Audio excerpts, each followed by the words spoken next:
ಮಹಾಯೋಗ ಬೇಕು. ನಿಮಗೆ ಯಾಕೆ ಹೇಳ್ತಾ ಇದ್ದೀನಿ ಅಂತಂದ್ರೆ, ನಾವೆಲ್ಲರೂ ಈ ಭೂಮಿಯಲ್ಲಿ ಬಂದು ಪಾಮರರು, ಮಂಜನಿಂದ ವಿಕಾಸಗೊಂಡು ಮಂಜನಿಂದ ಮಾನವನಾಗಿಲ್ಲ, ವಿಕಾಸ ಹೊಂದಿ ಹೊಂದಿ ಹೊಂದಿ ಹೊಂದಿ ಪರಮಾತ್ಮನಿಗೆ ಅನಿಸ್ತಂತ ಒಂದು ಮನುಷ್ಯ ಜನ್ಮ ಭೂಮಿಯಲ್ಲಿ ಹುಟ್ಟಲಿ. ಹಾಗಾಗಿ ಈ ಪ್ರಾಣಿ ಪಕ್ಷಿಗಳಿಗೆ, ಸಸ್ತನಿಗಳಿಗೆ, ಸರೀಸೃಪಗಳಿಗೆ ಮನುಷ್ಯರು ರಾಜರಾದರು. ನಮಗೆ ಇಷ್ಟು ದೊಡ್ಡ ಭೂಮಿಯನ್ನ, ಪ್ಲಾನೆಟ್ ಅನ್ನು ಕೊಟ್ಟು ಭಗವಂತ ನಮ್ಮ ಇಲ್ಲಿ ಸೃಷ್ಟಿ ಮಾಡಿದ್ದಾರೆ. ನಾವು ಸತ್ತೋತ್ ನಾವು ನೋಡ್ತಾ ಇದ್ದೀವಿ, ಹೋಗ್ತೀವಿ, ಮಣ್ಣಾಗ್ತೀವಿ, 3 ದಿವಸ 4 ದಿವಸ ನೆನೆಸ್ತೀವಿ, ಆಮೇಲೆ ಮಾಡ್ತೀವಿ.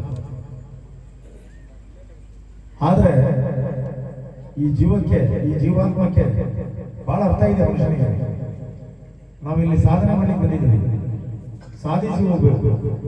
ಸಾಧನ ಅಂದ್ರೆ ನಮ್ಮೊಳಗೆ ಒಬ್ಬ ಆತ್ಮನಿದ್ದಾನೆ, ಅದು ಸಿಮ್ ರೀತಿಯಲ್ಲಿ. ಈಗ ಮೊಬೈಲ್ ನಾವು ಸಿಮ್ ಯೂಸ್ ಮಾಡ್ತೀವಿ, ಅದೊಂದು ಟವರ್ ಹಾಕಿರ್ತೀವಿ ನಾವು. ಆ ಟವರಿಗೆ 2 ಲಕ್ಷ ಜನಗಳ ಸಂಗ್ರಹ ಇರುತ್ತೆ. ಆ ಸಿಮ್ಮಿಗೆ 2 ಲಕ್ಷಕ್ಕಿಂತ ಮೇಲೆ ಆದ್ರೆ ಆ ಸಿಮ್ ಔಟ್ ಆಫ್ ಡೇಂಜರ್ ಇರುತ್ತೆ. ಅದೇ ರೀತಿ ನಮ್ಮ ಆತ್ಮ ಪರಮಾತ್ಮನಾಗಲಿಕ್ಕೆ ನಾವು ಈ ಭೂಮಿಗೆ ಬಂದಿದ್ದೀವಿ. ಅದನ್ನು ನಾವು ಮಾಡ್ಕೊಳ್ಳಿಕ್ಕೆ 2 ತಿಂಗಳ ವ್ರತ ಮಹಾಶ್ರೇಷ್ಠವಾದಂಥ ವ್ರತ. ಇದನ್ನ ನಾವು ಅರ್ಥ ಮಾಡ್ಕೋಬೇಕು. ನೋಡಿ, ಮಾಲೆ ಹಾಕಿದ ತಕ್ಷಣ ಎಷ್ಟು ನಿದ್ದೆ, ಎಷ್ಟು ಪ್ರಸಾದ ಹೋಗುತ್ತೆ, ಎಷ್ಟು ಮಬ್ಬು ಮಾಡುತ್ತೆ. ಸೇವೆ ಮಾಡಕ್ಕೆ ಬಿಡಂಗಿಲ್ಲ, ಕೆಲಸ ಮಾಡಕ್ಕೆ ಬಿಡಂಗಿಲ್ಲ.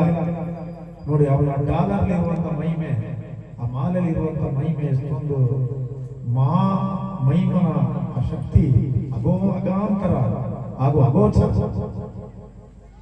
ನಾವೆಲ್ಲ ವ್ರತ ಮಾಡ್ತಾ ಇರ್ತೀವಿ. ಒಂದು 3 ದಿವಸ ಕಷ್ಟ ಆಗುತ್ತೆ ತಣ್ಣೀರು ಉಯ್ಕೊಳ್ಳಿಕ್ಕೆ, 4ನೇ ದಿವಸದಲ್ಲಿ ಎಷ್ಟು ಆನಂದ ಆಗುತ್ತೆ. ಒಂದು ಚೊಂಬ ತಣ್ಣೀರು ಹಾಕಿದ ತಕ್ಷಣ ಬಿಸಿನೀರು ಹಾಕಿದಂಗಾಗುತ್ತೆ. ಹಾಗಾಗಿ ನಮ್ಮ ಮನಸ್ಸನ್ನ ತಿದ್ದುಕೊಂಡು ನಮ್ಮೊಳಗಿರುವಂತ ಆತ್ಮಕ್ಕೆ ಚೇತನದಿಂದ ಚೈತನ್ಯ ಕೊಡ್ಕೊಳ್ಳಿಕ್ಕೋಸ್ಕರ ಈ ವ್ರತ ಒಳ್ಳೆಯ ವ್ರತ. ಹಾಗಾಗಿ 18 ಮೆಟ್ಟಿಲಿನ ಒಂದು ಕಟ್ಟಳೆಯನ್ನ ಭಗವಂತ ಸೃಷ್ಟಿ ಮಾಡಿದ್ದಾರೆ. 18 ಮೆಟ್ಟಿಲು ಅಂತಂದ್ರೆ ಪವಿತ್ರವಾದ ಮೆಟ್ಟಿಲು. ಅಲ್ಲಿ ಪಂಚೇಂದ್ರಿಯಗಳು, ಅಷ್ಟರಾಗಗಳು, ತ್ರಿಗುಣಗಳು ಹಾಗೂ ವಿದ್ಯೆ, ಅವಿದ್ಯೆ ಇದೆ. ಇದನ್ನೆಲ್ಲ ದಾಟಿ ಹೋದಾಗ ನಮಗೆ ಮುಕ್ತಿ ಸಿಗುತ್ತೆ. ಅದೇ ತತ್ವಮಸಿ. ಹಾಗಾಗಿ ನಾವು ಶಬರಿಮಲೆಗೆ ಹೋಗಿ ಬಂದರೂ ಸಮೇತ ನಾವು ಅಂತರ್ಜ್ಞಾನದಲ್ಲಿ ಇರಬೇಕು. ಅಂತರ್ಜ್ಞಾನ ಅಂತಂದ್ರೆ ಪ್ರತಿದಿನ ನಾವೇನು ಊಟ ಮಾಡ್ತೀವಿ, ಮಧ್ಯಾಹ್ನ ಪ್ರಸಾದ ಮಾಡ್ತೀವಿ, ಬೆಳಿಗ್ಗೆ ನಾಷ್ಟ ಮಾಡ್ತೀವಿ, ಮಧ್ಯಾಹ್ನ ಊಟ ಮಾಡ್ತೀವಿ, ರಾತ್ರಿನೂ ಊಟ ಮಾಡ್ತೀವಿ. ಅದೇ ರೀತಿ 1 ಗಂಟೆ ನೀವು ನಿಮ್ಮ ಮನಸ್ಸನ್ನು ಕದಲಿಸ್ತದೆ, ಏಕಾಗ್ರತೆ ಮಾಡಿ ನೋಡಿ. ಇಲ್ಲ ಶಬರಿಮಲೆಗೆ ಸೀದಾ ಹೋಗಿ ನಿಮ್ಮ ಮನಸ್ಸನ್ನು ತಗೊಂಡು ನಿಮ್ಮ ಮನಸ್ಸು ಶಬರಿಮಲೆಗೆ ಹೋಗಲಿ. ಆ ವಿಗ್ರಹದಲ್ಲಿ ನಿಮ್ಮ ಮನಸ್ಸನ್ನು ನಿಲ್ಲಿಸಿ ಪ್ರತಿದಿನ 1 ತಾಸು ನೀವು ಮೆಡಿಟೇಷನ್ ಧ್ಯಾನ. ಇಲ್ಲ ನೀವು ಯಾವುದಾದ್ರೂ ಶಿವನ ಕ್ಷೇತ್ರಕ್ಕೆ ಹೋಗಿದ್ರೆ ಆ ಶಿವನ ಕ್ಷೇತ್ರಕ್ಕೆ ಹೋಗಿ ಆ ಶಿವಲಿಂಗವನ್ನು ನಿಮ್ಮ ಮನಸ್ಸಲ್ಲಿ ಇಟ್ಟುಕೊಳ್ಳಿ, ಏಕಾಗ್ರತೆ ಮಾಡಿ. ನಿಮ್ಮಲ್ಲೇ ಒಂದು ದಿವ್ಯಾನಂದ, ಪರಮಾನಂದ, ಬ್ರಹ್ಮಾನಂದ ನಿಮ್ಮಲ್ಲೇ ಉಂಟಾಗುತ್ತೆ. ಎಷ್ಟು ಆನಂದಮಯರಾಗ್ತೀರಿ ಅಂತಂದ್ರೆ ಬಹಳ ಆನಂದಮಯರಾಗ್ತೀರಿ. ಅದೇ ಸಾಧನೆ. ಆ ಸಾಧನೆ ಮಾಡ್ತಾ ಮಾಡ್ತಾ ಮಾಡ್ತಾ ಮಾಡ್ತಾ ಈ ಆತ್ಮ ಪರಮಾತ್ಮನಾಗಬೇಕು. ಮತ್ತೆ ಪುನರಪಿ ಜನನಂ ಪುನರಪಿ ಮರಣಂ ಅಂತ ಇಲ್ಲಿ ಬರಬಾರದು. ಹಾಗಾಗಿ ಈ 18 ವರ್ಷ ಏನು ಶಬರಿಮಲೆಗೆ ಯಾತ್ರೆ ಮಾಡ್ತಾರೆ ಅದು ಬಹಳ ಕಠಿಣ. ಆ ಯೋಗ ಇದ್ರೆ ಮಾತ್ರ ಅವರು 18 ವರ್ಷಗಳ ಕಾಲ ಶಬರಿಮಲೆ ಯಾತ್ರೆ ಮಾಡ್ತಾರೆ. ಈಗ ನಮ್ಮ ಗಿಣಿಗೇರಿ, ಇದು ಗಿಣಿಗೇರಿ 2ನೇ ಸಲ ಬರ್ತಾ ಇರೋದು. ನಾವು 12 ವರ್ಷ ಹಿಂದಿಗಡೆ ಒಂದ್ಸಲಿ ಬಂದಿದ್ದೆ. ಈ ಸಲ ನಿಮ್ಮ ಬಾಕ್ಸ್ ಗೀಕ್ಸ್ ಎಲ್ಲ ಚೆನ್ನಾಗಿಲ್ಲ. ಇಲ್ಲ ಅಂತಂದ್ರೆ ನಿಮ್ಮನ್ನ ಇಷ್ಟು ಆಟ ಆಡಿಸ್ಬಿಡ್ತಿದ್ದೆ. ಇವತ್ತು ಆನಂದಭರಿತವಾಗಿ ಮಾಡ್ತಿದ್ದೆ. ಯಾಕೆಂತಂದ್ರೆ ನಮಗೆ ಸೌಂಡ್ ಬಾಕ್ಸ್ ಬಹಳ ಮೈನ್. ಸೌಂಡ್ ಬಾಕ್ಸ್ ಚೆನ್ನಾಗಿದೆ, ಮಿಕ್ಸರ್ ಚೆನ್ನಾಗಿದೆ. ನಮ್ಮ ವಯಸ್ಸೆಲ್ಲ ಹೋಗ್ಬಿಡ್ತದೆ. ಶಬರಿಮಲೆಯಲ್ಲೂ ಸಮೇತ ನಾವು ಪ್ರೋಗ್ರಾಮ್ ಮಾಡ್ತೀವಿ. ನಾವು ಬಾಕ್ಸ್ ಇಲ್ಲಿಂದಲೇ ತಗೊಂಡೋಗ್ತೀವಿ ಕಾರಲ್ಲಿ. ಯಾಕೆ ಅಲ್ಲಿ ಬಾಕ್ಸ್ಗಳು ಚೆನ್ನಾಗಿರೋಂಗಿಲ್ಲ ಅಂತ.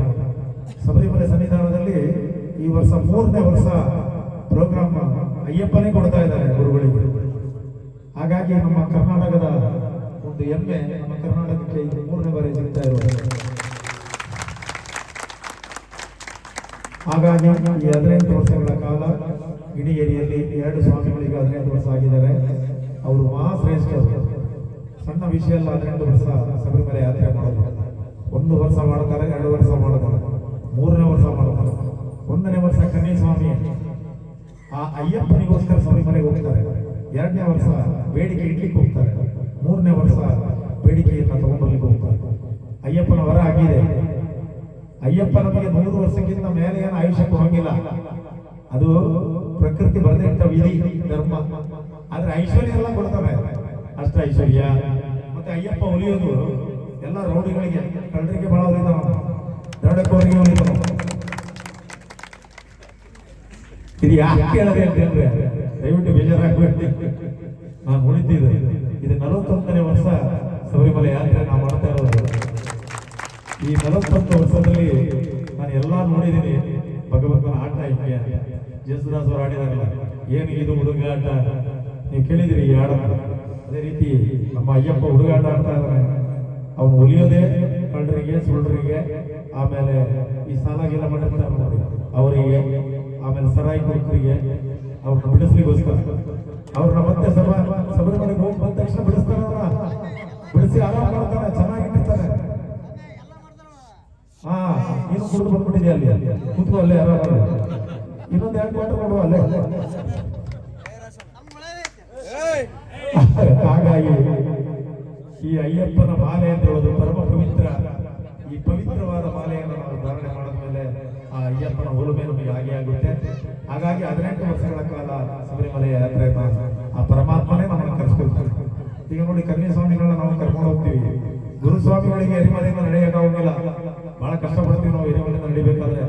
ಆ ಕನ್ಯಾಸ್ವಾಮಿ ನೋಡ್ರಿ, ಬರೀ 5 ತಾಸಲ್ಲಿ ಪಂಪದಲ್ಲಿ ಇರ್ತಾರೆ. ಗುರುಗಳು ಯಾಕೆ ಲೇಟ್ ಆಯ್ತು ಅಂತ ನಮ್ಮನೆ ಕೇಳ್ತಾರೆ. ನೀವ್ಯಾಕೆ ಬರೋದು ಲೇಟ್ ಆಯ್ತು? ನಾವು 5 ತಾಸಲ್ಲಿ ಬಂದು ಹೊಂದಿರ್ತಾರೆ. ಯಾಕಂದ್ರೆ ಕನ್ಯಾಸ್ವಾಮಿ ಮೇಲೆ ಅಷ್ಟು ಪ್ರೀತಿ ಅಯ್ಯಪ್ಪನಿಗೆ. ಯಾಕೆ ಅಂತ ಹೇಳಿ, ಕನ್ಯಾಸ್ವಾಮಿ ಏನು ಗೊತ್ತಿರೋದಿಲ್ಲ, ಶಬರಿಮಲೆ ಗೊತ್ತಿರೋದಿಲ್ಲ, ಏನು ಗೊತ್ತಿರೋ ಗುರುಸ್ವಾಮಿಗಳು ಕರ್ಕೊಂಡು ಹೋಗ್ತಾರೆ. ಅದೇ 2ನೇ ವರ್ಷ 3ನೇ ಸ್ವಾಮಿಯ ವರ್ಷಕ್ಕೆ ಸ್ವಾಮಿಗಳನ್ನ ಕೇಳಿ, ನಾವೇ ನಿಮ್ಮನ್ನ ಕರ್ಕೊಂಡು ಹೋಗ್ತೀವಿ ಅಂತ ಹೇಳ್ತಾರೆ. ಅವರು ಎಲ್ಲ ನೋಡಿರ್ತಾರೆ, ಗುರುಸ್ವಾಮಿಗಳಾಗ್ಬಿಡ್ತಾರೆ. 3ನೇ ವರ್ಷ, 4ನೇ ವರ್ಷ, 5ನೇ ವರ್ಷಕ್ಕೆ ಗುರುಸ್ವಾಮಿ ಆಗ್ಬಿಡ್ತಾರೆ. ಹಂಗಾಗಬಾರ್ದು, ಅದು ತಪ್ಪು. ಯಾವತ್ತೂ ನೀವು ಗುರುವಿನ ಹತ್ರನೇ ಇರಬೇಕು, ಗುರುವಿನ ಸೇವೆಯನ್ನೇ ಮಾಡಬೇಕು. ಗುರುಗಳು ಏನ್ ಹೇಳ್ತಾರೆ ಅದನ್ನ ತಿಳ್ಕೊಂಡು ನೀವು ಶಬರಿಮಲೆ ಯಾತ್ರೆ ಮಾಡಿದ್ರೆ ನಿಮ್ಮ ಇಷ್ಟಾರ್ಥ ಪ್ರಾರ್ಥನೆ ಎಲ್ಲ ಭಗವಂತ ನಿಮಗೆ ಈಡೇರಿಸಿ. ಗುರು ದ್ರೋಹ ಬಗೆಯೋಗಿಲ್ಲ, ಗುರು ನಿಂದನೆ ಮಾಡೋಗಿಲ್ಲ, ಗುರು ಅಂತವನು ಹೇಳೋಗಿಲ್ಲ, ಇಂಥವನು ಹೇಳೋಗಿಲ್ಲ. ಗುರು ಮಾತನ್ನ ನೀವು ಕೇಳಬೇಕು. ಗುರು ದ್ರೋಹಿಗಳಾಗಬಾರ್ದು. ಗುರು ದ್ರೋಹಿಗಳಾದ್ರೆ ಅಯ್ಯಪ್ಪ ಶಮಿಸೋದಿಲ್ಲ. ಗುರು ದ್ರೋಹಿಗಳಾದ್ರೆ ಅಯ್ಯಪ್ಪ ಸಂಸೋದು ಇಲ್ಲ. ಅವನಿಗೆ ಗುರು ಅಂತಿದ್ರೆ ಅಷ್ಟೇ ಇಷ್ಟ. ಕರುಣಾಮಯ ಅಯ್ಯಪ್ಪ ತಾನು ಸಮೇತ ಗುರುಗಳಿಗೆ ಕಪ್ಪ ಕಾಣಿಕೆಗಳನ್ನ ಕೊಟ್ಟಿದ್ದಾನೆ. ಆ ಕಪ್ಪ ಕಾಣಿಕೆ ಕೊಡಬೇಕಾದ್ರೆ ಆ ಗುರುವರಿಯ ಏನ್ ಹೇಳಿದ್ರು ಗೊತ್ತಾ ನಿಮಗೆ? ಅಯ್ಯಪ್ಪ, ನೀನು ಮಹಿಮಾ ಪುರುಷ, ನೀ ಮಹಿಮಾವಂತ, ನಿನ್ನ ಕೈಯಲ್ಲಿ ಎಲ್ಲಾ ಕೆಲಸಗಳು ಆಗುತ್ತೆ. ನನ್ನ ಮಗನಿಗೆ ಕಿವಿ ಇಲ್ಲ, ಬಾಯಿ ಇಲ್ಲ. ಆ ಬಾಯಿ ಮತ್ತೆ ಕಿವಿಯ ಅವನಿಗೆ ದಾನ ಮಾಡುವಂತ. ಆಗ ಅಯ್ಯಪ್ಪ ಅದನ್ನು ದಾನ ಮಾಡಿ ಕಪ್ಪ ಕಾಣಿಕೆಯನ್ನು ಆ ಗುರುಗಳಿಗೆ ಕೊಡ್ತಾನೆ. ಆಮೇಲೆ ಎಲ್ಲ ಗುರುಗಳಿಗೆ ಒಂದು ಸೂಚನೆ, ಇರುಮುಡಿ ಕಟ್ಟುವಂತ ಎಲ್ಲ ಗುರುಗಳಿಗೂ ಆ ಇರುಮುಡಿಯಲ್ಲಿ ಹಾಕಿದಂತ ರೊಕ್ಕವನ್ನ ನೀವು ವಾಪಸ್ ತರಲಿಕ್ಕೆ ಹೋಗಬೇಡಿ, ಅದನ್ನ ಶಬರಿಮಲೆ ಸನ್ನಿಧಾನಕ್ಕೆ ನೀವು ಹಾಕಬೇಕು. ಯಾಕೆಂತಂದ್ರೆ ಸನ್ನಿಧಾನ ಉದ್ಧಾರ ಆಗೋದು ಹೇಗೆ? ಸನ್ನಿಧಾನ ಉದ್ಧಾರ ಆಗಬೇಕು. ಹಾಗಾಗಿ 9ನೇ ವರ್ಷ 10ನೇ ವರ್ಷ ಮಾಲೆ ಹಾಕೊಂಡು ಗುರುಗಳು ಆಗ್ಬಿಟ್ಟಿರ್ತಾರೆ.